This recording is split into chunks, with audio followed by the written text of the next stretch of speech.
तरवा लोगन देख सकता इन लोगन तो लोगन देख सकता नहीं हम बैठल बानी। चंदन मिश्रा आज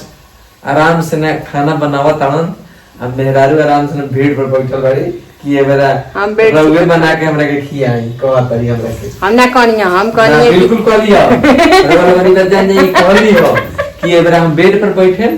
आ वीडियो बनाए मार रउवा ये मेरा खाना बना के हां कैसे रोज रोज यहाँ के वीडियो बनाइले हम बैठ के खाना बनाइले। आज कहनी आज हम वीडियो बनाए आज रौरा बनाए मजा आता बहुत मजा सब भाग बा तब न हमरा मौका मिलल बा जे हां मेहरारू हमर कहत है कि मेरा खाना बनाए सब कोई के भाग वैसन थोड़े होई हैं भाग एगो गाना सुनाई तो केरा सुने छोटा छोटा डाले में बहुत फूलता ओवा बात देखी गाना सुनाई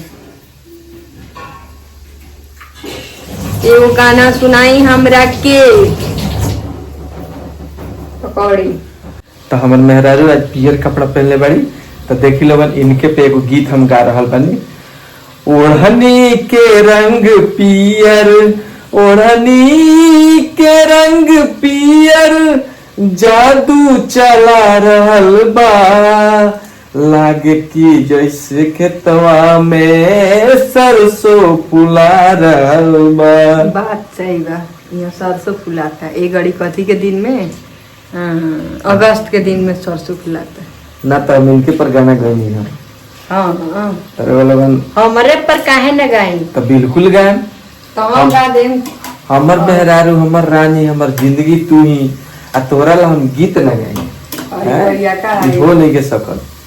आज आज आज ई करिया का ई गोरखी पर मर रहल बा कि लोगन बताई कि सही बात बानू ना गलत बात हम करिया बानी नु ना हमर मेहरारू पूजा गोर पड़े नु ना सही बात बा कोनो बात नहीं के गोर बाड़ी हम करिया बानी चाहे हम गोर बानी ई करिया रहती उससे कोनो मतलब नहीं। ये दुनिया में जेकरा से प्रेम रही उहे सबसे किशन कन्हैया जी हाँ बहुत सांवला रहनी और राधिका तो मर्द के ही निशान है कि हम अपना दिल से चाहेनी कि जौन मर्द अगर सांवला हुई वो अपना पत्नी के बहुत ज्यादा मानत है। ये हम काफी ज्यादा सर्च कर ले बानी और काफी लोग के ऐसा देख ले बानी